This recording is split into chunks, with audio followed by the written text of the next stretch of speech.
Amém, irmãos? Vamos ficar de pé, vamos orar, para dar início a mais um culto de ensino bíblico, com a graça do Senhor Jesus. Senhor Deus e soberano Pai, muito obrigado pela oportunidade de aprendermos mais sobre o Senhor, Deus. Que o Senhor possa continuar usando a sua palavra para nos ensinar a verdade, porque ela é a nossa única fonte de fé e prática. Que nós possamos amar cada vez mais a palavra do Senhor, nos debruçar cada vez mais na palavra para obter conhecimento, sabedoria e principalmente para viver conforme a sua vontade. É o que eu te peço em nome de Jesus. Amém.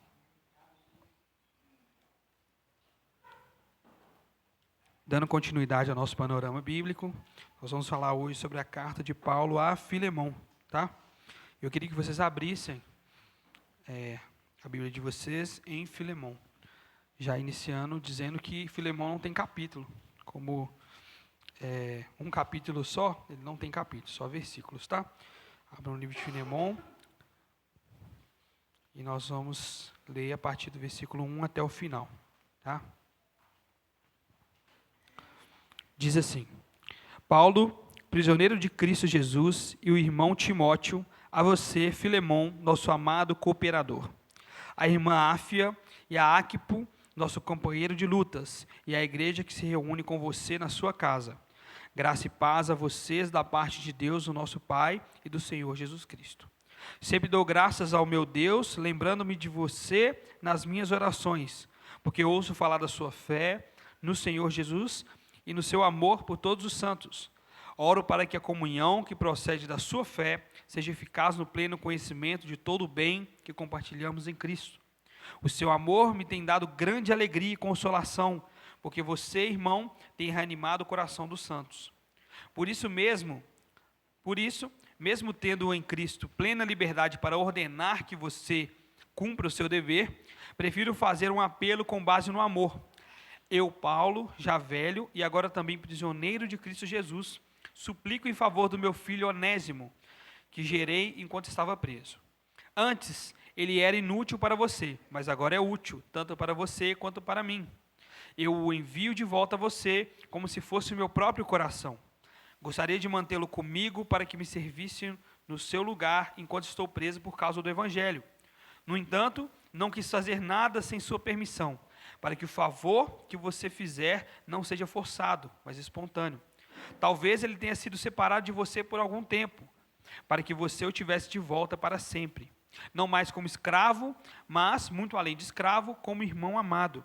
Ele é para mim um irmão muito amado, mas para você ainda mais, tanto como homem quanto como irmão no Senhor.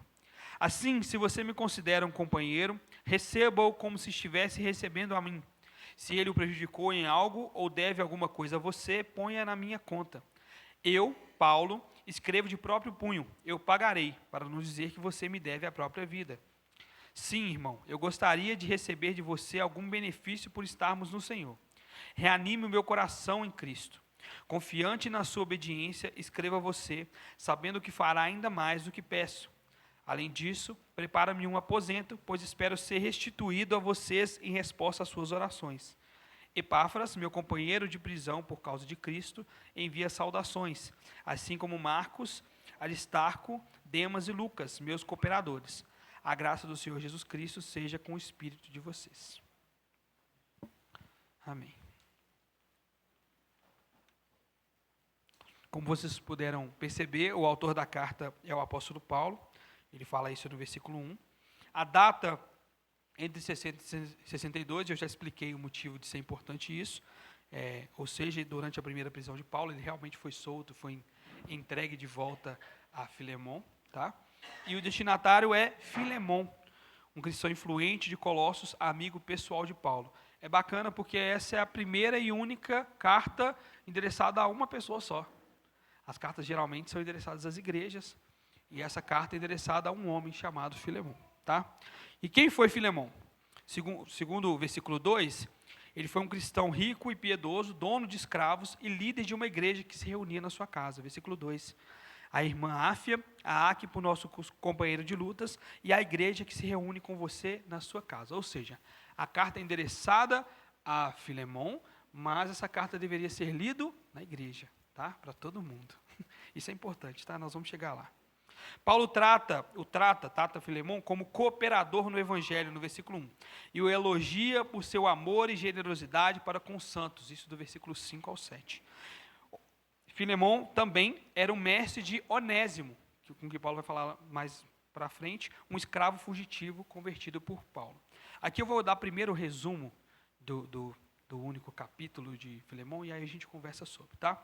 Do versículo 1 ao 3, existe uma saudação inicial. Paulo e Timóteo saudam Filemão, a Áfia, possivelmente a esposa de Filemão, Áquipo, talvez seu filho ou um líder da igreja, e a igreja na sua casa, paz e graça seja com todos. Do versículo 1 ao versículo 3, tá? Do versículo 4 ao 7, ele faz uma ação de graça por Filemão. Paulo agradece a Deus pela fé e o amor de Filemão, destaca como ele refresca os corações dos santos, ou seja, ajuda os santos, mostrando que ele era um crente generoso e acolhedor. Paulo começa a carta mostrando, olha, você é um cara bacana. Senhor. Do 8 ao 16, ele passa a fazer um pedido a Onésimo, esse escravo. Paulo poderia ordenar, mas escolhe apelar com amor. Esse é o versículo 8 e 9. Quer ver, ó?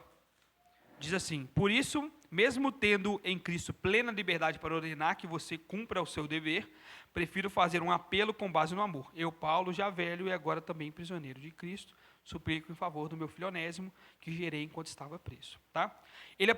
Paulo apresenta Onésimo como alguém antes inútil e agora útil. Isso é uma brincadeira, porque o nome Onésimo significa útil. Então ele era inútil. Apesar do nome ser útil, ele era uma pessoa inútil para Filemão. E agora ele de fato se tornou útil por ser convertido, por ser agora um irmão em Cristo de Filemão.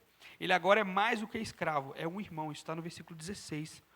Diz assim: não mais como escravo, mas muito além de escravo, como irmão amado. Tá?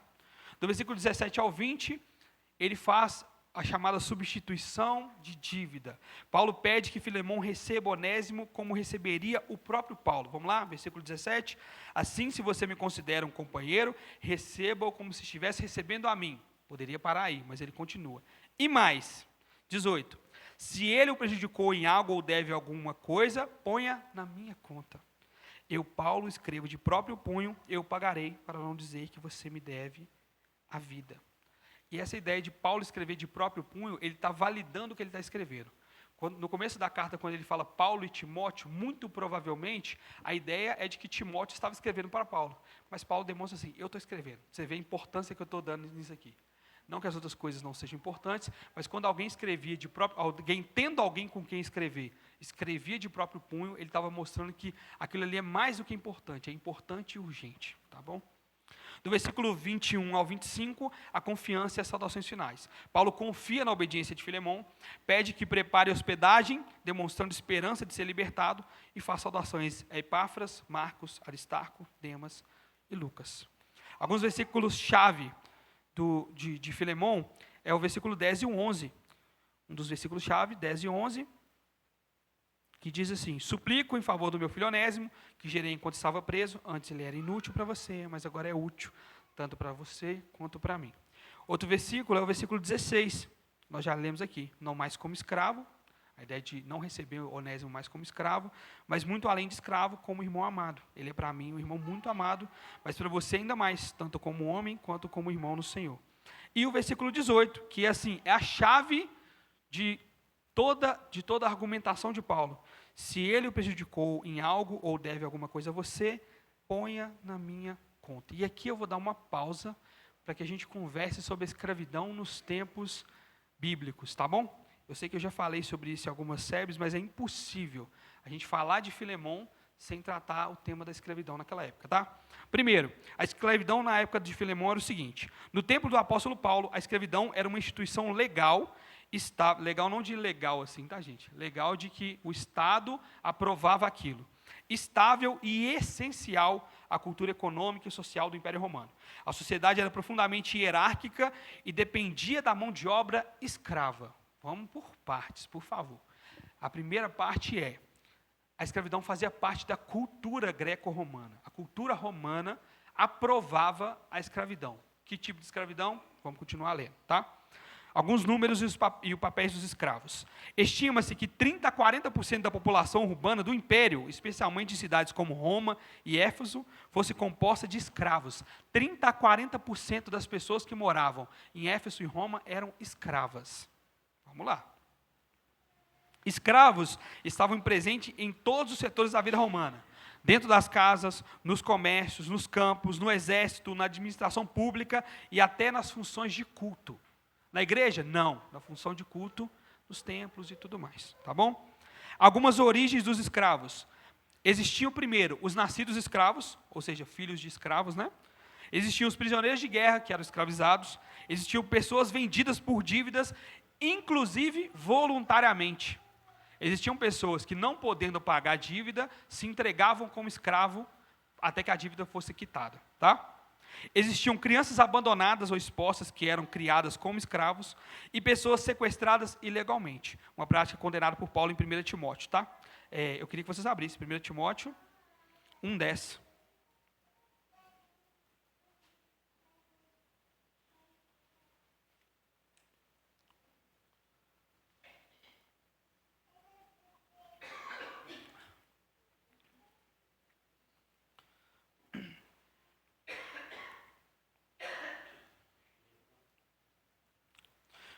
Vamos ler do 8, fica mais fácil. Sabemos que a lei é boa se alguém usa de maneira adequada. Também sabemos que ela não é feita para os justos, mas para os transgressores e insubordinados, para os ímpios e pecadores, para os profanos e irreverentes, para os que matam pai e mãe, para os homicidas, para os que praticam moralidade sexual, para os homossexuais e para os sequestradores. A justiça está contra esses caras, tá? Então, já temos aqui Paulo condenando essa prática de escravidão por ilegalidade. Vamos lá. Sobre a condição de vida e o tratamento desses escravos. A condição dos escravos romanos variava drasticamente. Isso contrasta com a ideia moderna de escravidão racial e uniforme. É o seguinte: primeiro, existiam os escravos domésticos. Geralmente viviam nas casas dos senhores, comiam da mesma comida e tinham algum grau de dignidade. Existiam os escravos urbanos, poderiam ser contadores, professores, médicos, músicos, artesãos. Às vezes administravam os negócios dos próprios senhores. E existiam os escravos rurais e de Minas. Eles sofriam duramente com trabalho exaustivo e expectativa de vida baixa. E aqui a gente precisa fazer essa diferenciação entre escravidão nos tempos bíblicos e escravidão que aconteceu no Brasil. Qual das duas é boa e qual das duas é ruim? As duas são ruins, e ponto.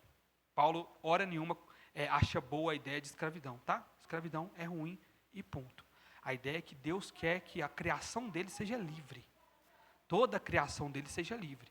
Então, a ideia de escravidão é antibíblica e ponto. Só que a gente precisa entender essa diferenciação para não ficar parecendo assim: naquela época era igual aconteceu aqui no Brasil, então existiam escravos por causa da raça. Não existia. Tá? Os escravos eram ou prisioneiros, ou pessoas que se vendiam voluntariamente. Existia ali um tempo onde essa pessoa poderia exercer o papel de escravo, e eles tinham direitos, tá? E nós vamos chegar nisso agora. Vamos lá. Eles tinham direitos limitados, óbvio, né? Primeiro, eles eram considerados prioridade legal, ou seja, alguns deles eram considerados coisa mesmo, é meu, é algo que é meu, tá? Segundo, eles não tinham direitos familiares, eles podiam ser vendidos ou punidos, que é terrível. Contudo, a lei romana oferecia alguma proteção mínima, especialmente sobre o império, como proibição de morte arbitrária em certos casos. Ou seja, acontecia muito de uma pessoa ser escrava de outra, o que significava que ela seria obrigada a trabalhar para esse outro, mas ela recebia comida, ela recebia moradia, ela recebia, às vezes, até salário. Mas, mesmo nessas condições, a Bíblia condena a escravidão. Os homens devem ser livres. Tá? Sobre o caso de Onésimo, esse escravo de Filemão. Onésimo, escravo de Filemão, provavelmente roubou e fugiu. Essa é a ideia mais aceita. Por quê? Porque o texto não fala. Esse é o problema. O texto não fala o que aconteceu. Só que a ideia é que Onésimo fez alguma coisa, ou aconteceu alguma coisa, que Onésimo teve que fugir. Fugindo, ele se encontra com Paulo, ou deve ter ido ao encontro de Paulo, de alguma forma, se converte. E agora a resposta de Paulo é: Onésimo, você precisa voltar, nego. Isso daqui fala muito sobre consequência do pecado. Às vezes, as pessoas acham que quando elas entram na igreja, elas vão receber não só a absolvição de tudo, o perdão dos pecados, mas a ideia de que nada vai acontecer. A consequência existe, irmãos. Aquele cara que vive na igreja e fala assim, cara, eu queria experimentar o mundo um pouquinho, porque eu cresci na igreja, então eu queria experimentar um pouco e depois voltar. As consequências existem. Esse é o problema. Uma pessoa que acha que não deveria se casar virgem, vai passar por muitos problemas no casamento por comparação. Coisa que alguém virgem não vai passar. Uma pessoa que nunca teve problema com bebida, não vai passar pelo problema de abstinência, como alguém que já bebeu, gostou, vivia em vida de farra. Deus nos livra do pecado não só porque é algo mal, mas é algo que pode nos causar um dano permanente. Se hoje existem pessoas que estão em vícios, foi porque elas começaram lá atrás com 1, 2, 3 taças, e hoje deu no que deu. Então isso fala sobre consequência do pecado. Às vezes Deus pode te livrar da consequência também? Pode. Deus é poderoso, Ele faz o que quiser, mas às vezes não. Às vezes uma pessoa vai estar aqui no meio de nós e vai passar o resto da vida dela lutando para não cair na bebida de novo. Lutando, vamos trazer para os dias de hoje, lutando contra os desejos homossexuais. Um homossexual que se converte ao Senhor, pode ser liberto, Deus pode o libertar, ele pode casar, ter filhos, glória a Deus por isso, mas ele pode sim passar o resto da vida dele sozinho e tendo que lutar contra um desejo homossexual. Essa é a consequência do pecado, tá? Em Roma, ao que tudo indica, Onésimo conhece Paulo, converte e passa a servir o apóstolo preso.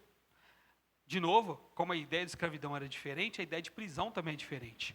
Eu já falei isso em algumas séries, mas o modelo de prisão que nós temos hoje é o fim. Você é condenado e preso. Pronto, acabou. Aí você cumpre 10 anos, 30 anos, 40 anos, sei lá. Naquela época, o preso ele era colocado em um ambiente à espera de condenação. Ou seja, a prisão não era a condenação final. Existiria uma condenação. Essa primeira prisão, por exemplo, era para ver se Paulo seria morto, e ele não foi. Da segunda vez, foi morto. Tá? Então, assim, a prisão era diferente. Então, nesse ambiente de prisão, Paulo, às vezes, ficava preso mesmo em algum lugar. No caso de Paulo e Silas, por exemplo, eles foram presos e estavam amarrados. Mas, em outros casos, poderiam ir pessoas ajudar eles. No caso aqui, por exemplo, Timóteo ia sempre ali ajudar. E Onésimo foi um desses caras que se converteu e passou a ajudar o apóstolo. Paulo, então, decide restituí-lo, ou seja, enviá-lo de volta. E enviando também a carta como um apelo pastoral e amoroso, pedindo que Filemão o recebesse não como escravo, mas como irmão em Cristo. Tudo indica que Onésimo volta até Filemão com a carta de Paulo. Quem entrega essa carta? Filemão. Onésimo, desculpa. Entrega a Filemão essa carta. Tá? Vamos lá. 3 possibilidades discutidas pelos estudiosos sobre a ideia de Onésimo, tá? A hipótese mais aceita é que Onésimo trabalhava na casa de Filemão, provavelmente em Colossos, e fugiu, talvez levando algo de valor. Versículo 18 parece dar a entender isso. Ó. Diz assim, se ele prejudicou ou deve alguma coisa a você, ponha na minha conta. Dá a entender que Onésimo fugiu roubando alguma coisa, tá? Alguns outros também acreditam que Onésimo possa ser um criminoso, foragido ou um servo com uma missão especial. Alguns estudiosos sugerem que ele pode ter sido enviado por Filemão para algum recado e aproveitou para dar fuga. Isso é menos plausível, mas faz sentido também. E um terceiro ponto, ele pode ser um escravo rebelde que buscava asilo, ou seja, no mundo romano, um escravo fugitivo poderia procurar um patrão influente como mediador, prática informalmente aceita, e Paulo poderia estar assumindo essa função a escrever a carta, o que deve ser extremamente difícil de ter acontecido, porque Paulo estaria validando um motim. Vocês veem que, apesar da Bíblia condenar a escravidão, Paulo não necessariamente vira para Filemão e fala assim, vai lá e não escraviza esse cara mais. Não. Paulo fala assim, eu poderia fazer isso, mas eu prefiro apelar para o seu amor, pela sua misericórdia. E assim, Paulo foi um cara muito esperto. Por quê? Por 2 motivos. Primeiro, porque essa carta seria lida na igreja. Como que Filemão fala não? Não, vou tratar ele como escravo. Dá um problema danado. E a segunda esperteza de Paulo é que o que Filemão fizesse, ou seja, restituir Onésimo, serviria como exemplo para a igreja toda. Isso é bacana, né? Independente da hipótese, Paulo não encoraja Onésimo a permanecer fugitivo e não exige de Filemão o fim imediato da escravidão, mas pede uma nova postura cristã diante de um irmão restaurado pela graça. Agora, ele não é mais seu escravo, ele é seu irmão. Como que você escraviza o irmão, irmão? Não tem como. Paulo é muito esperto, cara, muito esperto. A carta de Filemão não é uma revolução social direta, mas planta princípios poderosos que subvertem o sistema por dentro. Por quê? Primeiro, Onésimo é agora mais do que um escravo, é um irmão. Ferrou, como é que você escraviza o irmão, né? Paulo se oferece para pagar a dívida. E olha que loucura. Eu, Paulo, escrevo, de próprio punho, eu pagarei, para não dizer que você me deve a própria vida. O que isso significa? Então, Filemão, era para você estar no inferno. Mas graças à minha pregação, você se converteu. Você me deve a sua vida. E eu poderia te pedir isso. O que eu estou te pedindo é, faz o seu dever cristão. E se você quiser cobrar alguma coisa, cobra de mim. Por que isso é importante? Porque isso é a imagem substitutiva de Cristo. Jesus, diante do Pai, diz, eles agora são irmãos, e se eles te devem alguma coisa, cobra de mim.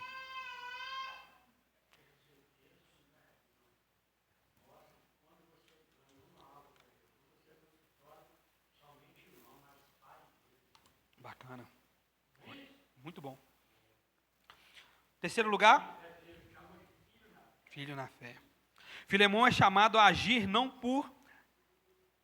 por amor e não por obrigação. De novo, Paulo poderia obrigar. Então, nego, você me deve a vida, libera o cara. É simples. Mas não, Paulo queria ensinar um princípio. Se Paulo fizesse dessa forma, ele poderia criar na igreja a ideia de que o líder é alguém que, no fim das contas, você não pode ir contra. O que é contrário ao próprio texto de Atos, que fala que os bereanos eram maiores do que os de Tessalônica, porque eles colocavam à prova o próprio Paulo. Essa ideia de não tocar no ungido do Senhor é a maior besteira que existe nos tempos de hoje. Paulo poderia ser questionado, por que você não? Entende? Então Paulo poderia realmente virar e falar assim, você me deve a vida, então libera ele aí. Mas isso ia causar um problema grave. Por quê? Porque Filemão poderia virar para alguém da igreja dele e falar assim, então, eu estou mandando. Paulo me mandou, por que eu não posso mandar? Não sei. O cara é esperto. Só. Em último lugar, a comunhão cristã exige uma nova ética de dignidade e reconciliação. Era isso que Paulo estava buscando, essa dignidade na fé. Onésimo não só ser mais um escravo que foi livre porque Paulo livrou ele, agora ele está sentado no nosso meio. Não, dignidade, agora ele é um irmão em Cristo. Ele deve ser tratado dessa forma. E a reconciliação. Ele não era só um escravo, ele roubou. Ele fugiu. E Paulo fala assim, gente, não, esquece esse trem só. Vamos tomar ceia, esquece esse trem. A conclusão, entre o realismo e a graça transformadora. A escravidão romana não era idêntica à escravidão moderna, mas ainda era uma instituição injusta. A Bíblia não aprova a escravidão, mas atua dentro da realidade histórica para trazer redenção e dignidade por meio de Cristo. A Bíblia não tolera nenhum tipo de escravidão. Só que Paulo, de mais uma vez, ele é esperto.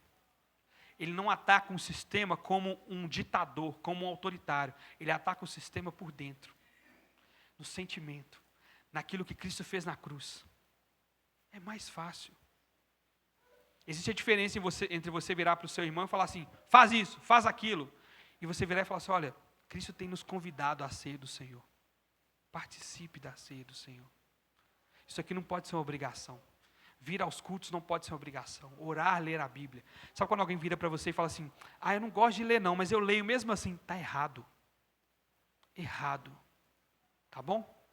E claro, a gente pode cair no erro, né? De achar assim, é porque Deus, Ele bate na porta do nosso coração. Eu já ouvi isso várias vezes. O Espírito Santo não é violento. O Espírito Santo, ele é educado, ele bate na porta do nosso coração. É um texto de Apocalipse mal usado. Eis que estou à porta e bato, é um texto de Apocalipse que está falando de várias coisas que a igreja tem feito errado, e o anjo diz, esse aviso sou eu batendo na porta. Se vocês não mudar, tem nada a ver com o evangelismo. Nada a ver com o evangelismo. A ideia é de que Deus salva quem Ele quer, e como Ele quer. Essa ideia de um Deus de, vamos ver no que dá. Ô, gente, cuidado, tá? Em Filemon, vemos o evangelho invadindo relações sociais distorcidas e oferecendo um novo caminho de fraternidade, perdão e restauração. Algo que a sociedade romana não conhecia. A autoridade eles conheciam. Se Paulo fosse autoritário, estava em casa. Um romano sendo autoritário. É quase um sinônimo. Só que Paulo vai estar trazendo uma nova realidade. Existe esse trem de perdoar alguém que roubou você, que estava dentro da sua casa, e ainda tratar ele como irmão? Existe no cristianismo. Não, como que eu vou perdoar tal coisa? Não, é impossível. Ninguém perdoaria. No cristianismo não é assim que funciona. E nós precisamos tomar muito cuidado, tá? Eu queria aproveitar esse espaço para falar que nós somos luzeiros para o mundo. E o crente abre muitas concessões. A ideia de nós pecadores é exata e, ao mesmo tempo, equivocada. Por quê? É certo, todos nós somos pecadores, certo? Mas nós estamos buscando santificação. Eu virar para alguém que está no mundo e falar assim, nós somos iguais. Não somos iguais. Não somos iguais. Eu e você estamos... Não, eu e você nada. Você está na prática do pecado. Eu odeio o que eu faço. O cristão precisa ser luzeiro. Os líderes precisam ser exemplo. Para se colocar no mesmo nível que as pessoas, nós somos nos rebaixando. Rebaixando aquilo que Cristo disse sobre nós. Sal e luz. Essa é a ideia do Evangelho. Às vezes, parece até arrogante o pastor subir aqui e falar assim, então, vocês precisam mudar. Talvez vocês precisem mudar. Talvez no que ele está falando, ele já mudou. Já pararam para pensar nisso? Paulo dizendo, sejam meus imitadores, como eu sou de Cristo. Que arrogância. Arrogância nada, vai ver a vida de Paulo. Ele não imitou a Cristo mesmo, não? Óbvio que imitou. Ele era igual aos superapóstolos? De jeito nenhum. Dessa galera que ele dá saudação aqui, Demas abandona o rolê para seguir o mundo. Paulo era igual a Demas? Não era, não. Não. Nós não somos parecidos com o mundo, ou não deveríamos ser, tá? Os temas teológicos principais da carta. Primeiro, evangelho e reconciliação. O evangelho restaura relacionamentos quebrados. Restaura. Não é o evangelho pode restaurar, tá? Ele restaura. Se você tem alguma dúvida sobre isso, ore ao Senhor. Deus pode restaurar. Ele restaura relacionamentos quebrados. Mas o meu pai foi muito abusivo comigo e eu não consigo perdoá-lo. Deus restaura relacionamentos quebrados.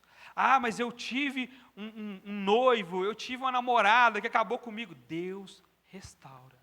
Me fizeram mal, falaram de mim. Deus restaura relacionamentos quebrados. Não dá para fugir disso, irmãos. Segundo, Cristo como substituto. Paulo oferece pagar a dívida de Onésimo, ecoando a doutrina da substituição penal. A ideia é, você me deve a vida, mas vamos fazer direito. Se ele me deve, se ele te deve, eu pago. Põe na minha conta. Vocês acham mesmo que diante de um pedido de Jesus, Deus não perdoaria a humanidade? Não. Por quê? Porque a Bíblia é uma instituição penal. Bom que o Marquinhos chegou. A ideia de substituição. A ideia de que alguém precisa pagar. Por que Deus não perdoou todo mundo só estalando o dedo? Porque Ele não podia. Mas Deus não pode? Não, porque Deus se sujeitou à própria lei. Na lei, quem pecar, morre. Pronto. Gente, quem pecar, morre. Mas agora que é meu filho que está diante da cruz, não é assim mais não. Não. Quem pecar, morre. Cristo se fez pecado por nós.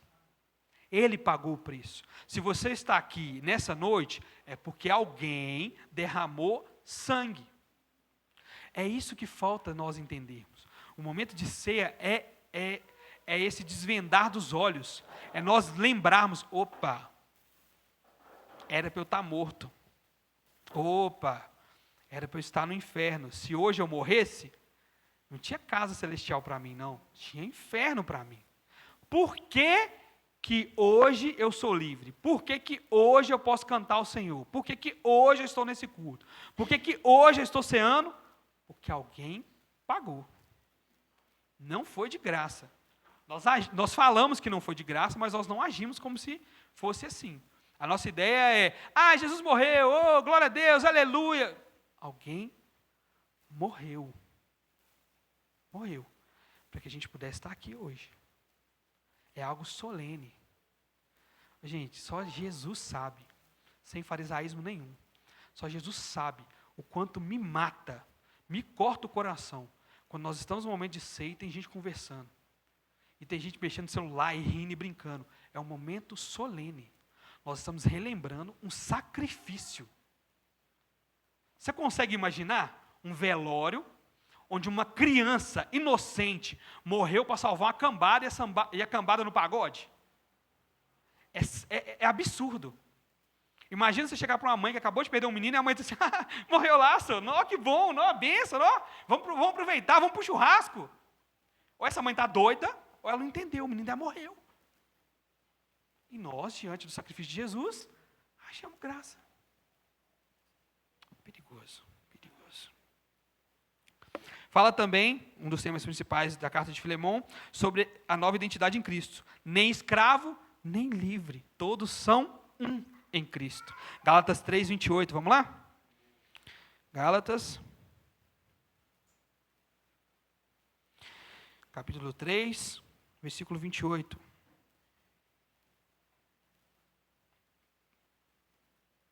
Não há judeu, nem grego, nem escravo, nem livre, nem homem, nem mulher, pois todos são um em Cristo. Nós somos um em Cristo. Não existe mais diferença entre nós. Não existe nada que possa me impedir de ter comunhão com você. Nada. Porque todos nós somos um em Cristo. Então, quando a gente impede a comunhão, nós falamos ontem de seitas e heresias. Quando uma igreja impede comunhão entre irmãos de outras igrejas, ele está descumprindo isso aqui. Não existe mais essa diferença. Eu posso ser seu irmão, porque nós somos um em Cristo. Legal, né? E a graça ativa. O evangelho não é apenas crença, mas afeta decisões e posturas sociais concretas. Vamos para a parte prática? É legal? Imagina você receber uma carta do apóstolo Paulo, todo feliz, o cara está na cadeia, você fala assim, opa, o apóstolo Paulo mandou uma carta endereçada a mim. Nossa, ele começa me elogiando. Nossa, realmente minha fé, nossa, eu tenho realmente me esforçado, Paulo. Então, nego, deixa eu tratar uma questão com você aqui.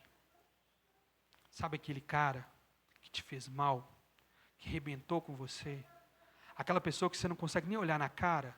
Sabe aquela pessoa que acabou com o seu emocional? Então, ela se converteu.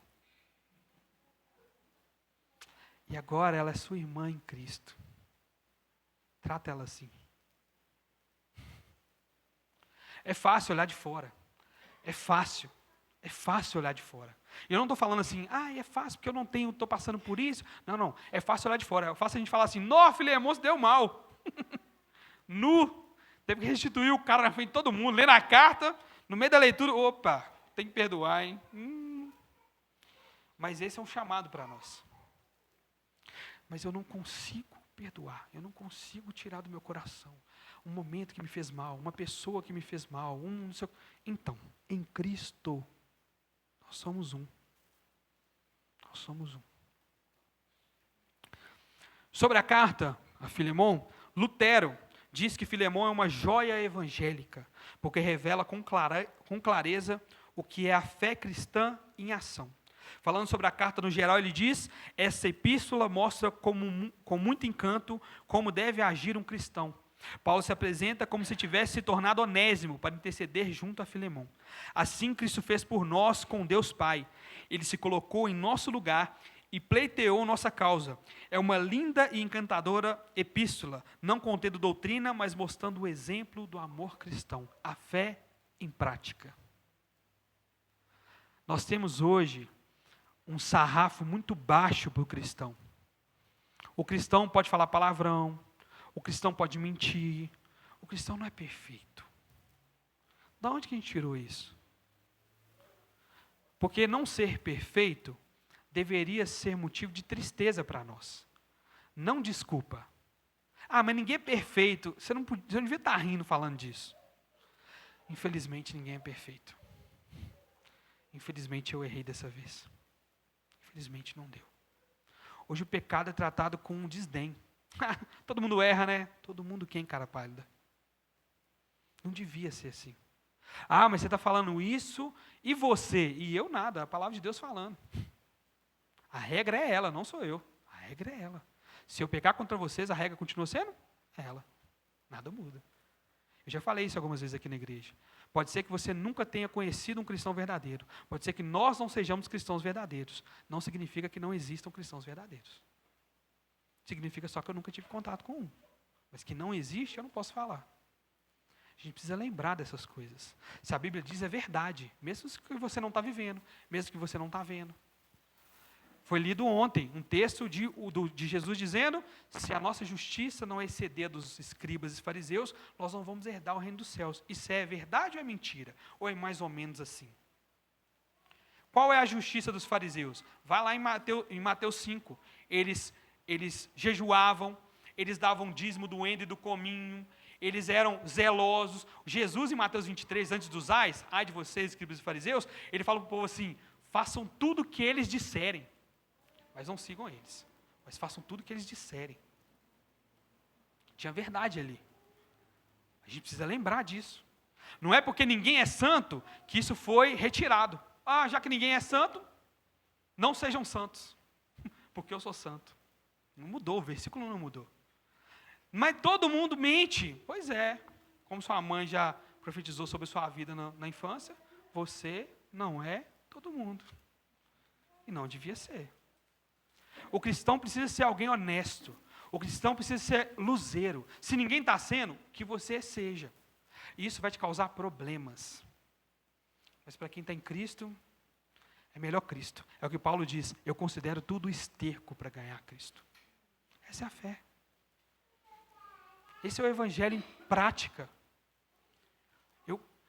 Se sintam tristes. Eu vou usar o texto de Tiago. Lamentem, chorem. Pranteiem por chegar em um culto de Santa Ceia e não entender o que é a ceia do Senhor. Chegar em casa e querer ver o resultado do jogo.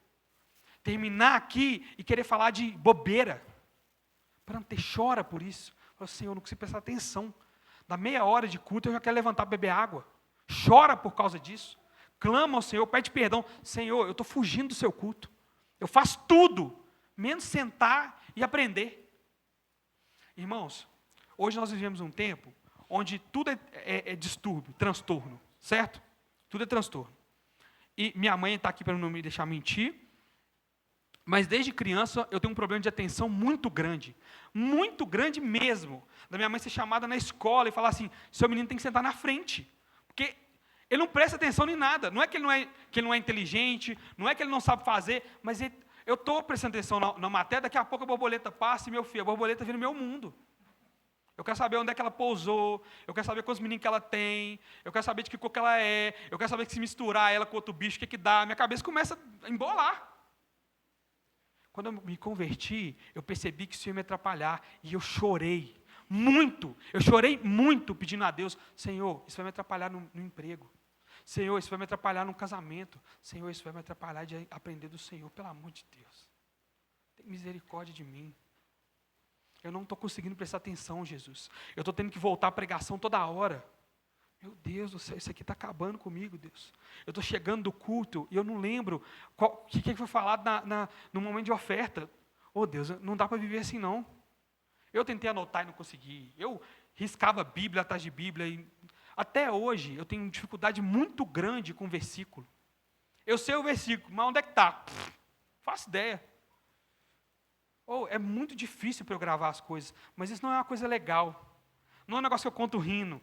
Não é. É um motivo de preocupação minha. Porque eu sei que a minha alma depende de eu conhecer a palavra de Deus de verdade. Então, se eu esquecer, acabou. Gente, eu tenho dificuldade com um monte de coisa, mas eu preciso ter medo disso. Nós estamos brincando demais. Resumindo a visão de Lutero, Paulo representa Cristo, Onésimo representa o pecador perdoado, Filemão representa o pai que perdoa, e a carta é uma ilustração vívida do evangelho em ação. Algumas curiosidades para a gente finalizar, tá? Primeiro, Filemão provavelmente era um líder da igreja. A igreja em Colossos parecia se reunir em sua casa, né? Como em Filemão, no versículo 2, o que indica que ele era rico, influente e maduro na fé. Isso reforça o peso do apelo de Paulo. Não era só uma questão pessoal, mas um exemplo para toda a comunidade cristã local. Vamos ser sinceros, nós não estamos precisando de exemplo demais. Por que não sermos nós os exemplos? Porque aí você é o santarrão, porque aí você quer aparecer, você quer se mostrar, mas o que importa o que o mundo acha? Não vale de nada. Se numa rodinha de amigos no serviço, eu sou o que fala não, e eu sou chato, o que importa o que eles acham? Importa o que o meu Senhor acha. 2, onésimo significa útil, né? Outrora ele foi inútil e agora ele é útil. Essa ironia aponta para a transformação radical pela graça. Ele passa de servo fugitivo a um irmão restaurado. Agora o nome dele faz sentido. Agora ele é útil. Agora não é só nome. Agora não é só o apelido dele. Ele é útil, porque ele se converteu. Essa carta é extremamente pessoal, mas pública. Apesar de tratar um caso pessoal, a carta é endereçada também à igreja que se reúne na casa de Filemão. Isso sugere que Paulo deseja que a reconciliação entre Filemão e Onésimo fosse testemunhada pela comunidade, como expressão visível da reconciliação promovida pelo Evangelho. Em quarto lugar, Paulo escreve na prisão, mas não ordena. Mesmo sendo apóstolo e prisioneiro de Cristo, Paulo não impõe uma ordem apostólica, mas apela com amor. Isso ensina que o verdadeiro poder do Evangelho não se exerce por coerção, mas por persuasão baseada na graça. Sabe quando o mundano fala com você assim, mas você não é crente e está fazendo isso? Pois é, ele está errado, mas um cristão devia fazer isso com você. Nego, você é crente e está assim até agora. Que bobeira é essa? Você é crente e continua no palavrão? Você é crente e continua... lembrem-se dos Gálatas, quem enfeitiçou vocês? Lembre de Pedro, a essa altura vocês deviam ser mestres. O que vocês estão arrumando? Várias cartas são esse apelo. Pessoal, nós somos cristãos, vamos lá? Vamos desenvolver? Quinto, o estilo literário refinado. Essa carta, a carta a Filemão, é considerada uma das cartas mais elegantes e refinadas de Paulo, com estrutura retórica habilidosa. Primeiro, uma introdução cordial, tudo bem. Um apelo central com argumentação de progresso, ele começa argumentando devagarinho até chegar lá. O jogo de palavras, essa ironia entre o útil e o inútil. Um clímax no versículo 16, vamos lá, nego, se ele te fez algum mal, pago eu. E a conclusão amigável, diplomática, querendo o bem de todos. Não confundam isso, de maneira nenhuma, com bajulação. Paulo não estava bajulando Filemão, não estava. Paulo estava sendo correto, honesto, entendendo que se Paulo fizesse um estardalhaço, a igreja ia ler esse trem. Ia dar bagunça. Saber falar não significa falar mentira. Saber falar é falar a verdade. Com amor, mas falar a verdade. E, infelizmente, hoje o amor virou o Deus desse século. Tudo pelo amor. Né? Sexto, é a carta mais curta de Paulo, com apenas 25 versículos. Filemão é a carta paulina mais breve do Novo Testamento. Apesar disso, ele contém temas profundos como reconciliação, perdão, liberdade e a irmandade cristã. Quem fala pouco também tem as suas. Né? Em sétimo, a influência da carta de Filemão na abolição da escravatura. Vamos lá. A carta teve um papel simbólico importante em debates sobre escravidão ao longo da história da igreja. Alguns abolicionistas, como John Wesley e William Wilberforce, na verdade, usaram Filemão para mostrar como o evangelho mina as bases morais da escravidão. Por outro lado, alguns defensores da escravidão usaram o silêncio de Paulo quanto à abolição explícita para a justificativa do sistema, uma interpretação hoje amplamente refutada por teólogos sérios. Paulo não falou que não podia. É lógico que ele falou. É óbvio que ele falou. Ele falou que o amor cristão sobrepõe qualquer cultura errada. Não é porque todo mundo está fazendo, nós devemos fazer. É o que está acontecendo, vou abrir outro parênteses, com o movimento coach. Ele está entrando na igreja, por quê? Porque está todo mundo fazendo. Porque não está causando mal nenhum. Porque o que tem eu ter uma boa retórica? Tem muito. Você tem muita retórica e pouco conteúdo. Não salva. O que salva é a palavra de Deus. Oitavo, pode haver um reencontro, pode ser que tenha havido um reencontro posterior em Colossenses. Colossenses 4,9, Paulo menciona Onésimo como um fiel e amado irmão, que é um dentre vós. Isso sugere que Filemão recebeu a carta, perdoou Onésimo e o reintegrou à igreja como irmão. Deu certo. O evangelho funciona. E existe também uma tradição de que Filemão possa ter libertado Onésimo. Embora o texto não diga explicitamente que Filemão libertou, o tom e os apelos de Paulo apontam fortemente para isso. Alguns estudiosos veem o versículo 16 como uma chave interpretativa para essa revelação. Diz o quê? Não como escravo, mas muito acima de escravo, como irmão amado. É impossível que Filemão não tenha seguido essa ordem. Essa ordem é amor de graça.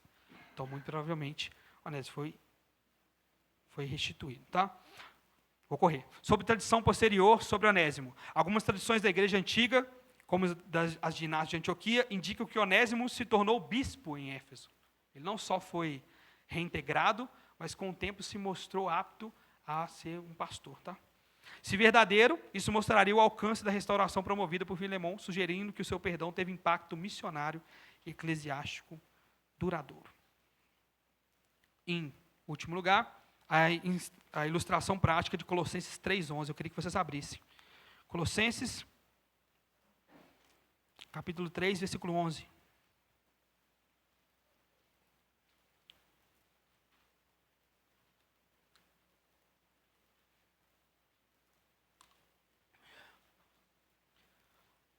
Diz assim: nessa nova vida, não há diferença entre grego, judeu, circunciso e incircunciso, bárbaro e cita, escravo e livre, mas Cristo é tudo e está em todos.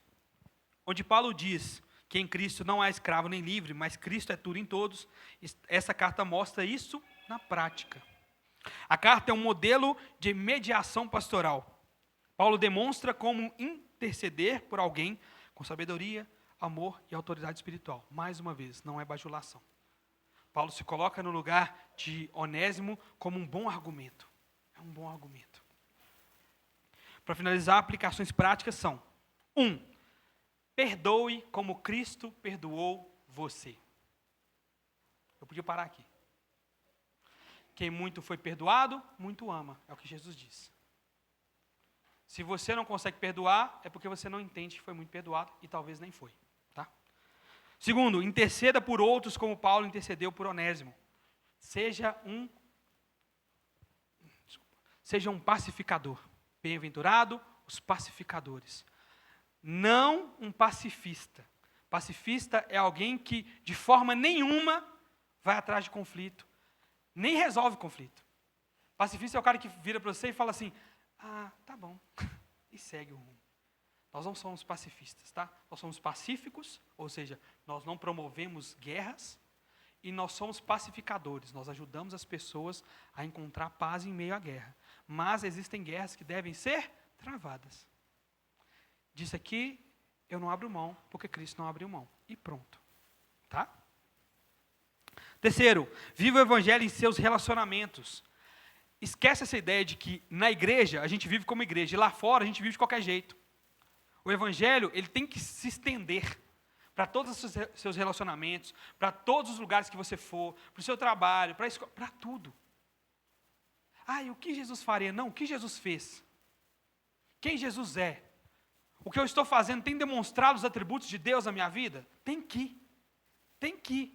Entendam, irmãos. Depende a sua alma dessas coisas.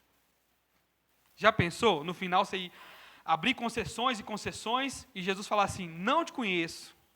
Não te conheço. Não dá tempo de voltar, fazer de novo, tentar. Não dá tempo. Acabou. O juízo final é final. 4 lugar, receba os arrependidos com graça e não com julgamento. Se Deus lança no mar do esquecimento, quem somos nós? Quem somos nós? Eu perdoei, mas eu não consigo esquecer. Você não perdoou. Ora para perdoar. Chama a pessoa e chora na frente dela. Vamos ver se o perdão não acontece. Cara, eu estou querendo muito perdoar, mas não estou conseguindo. É difícil demais. Perde, tá?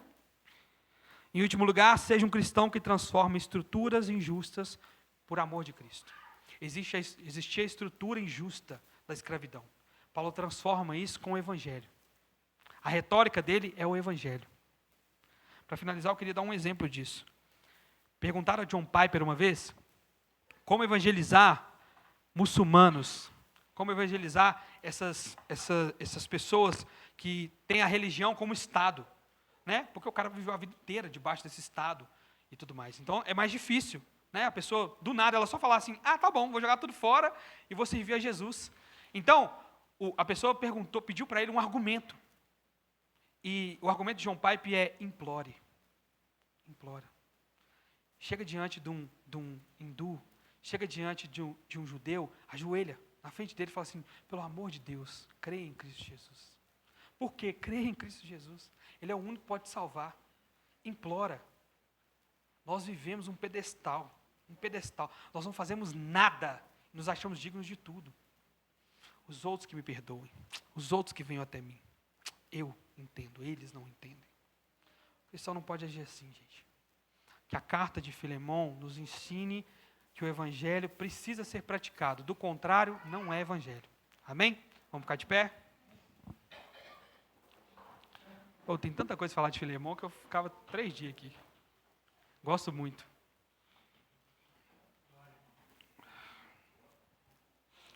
Feche seus olhos, vamos orar.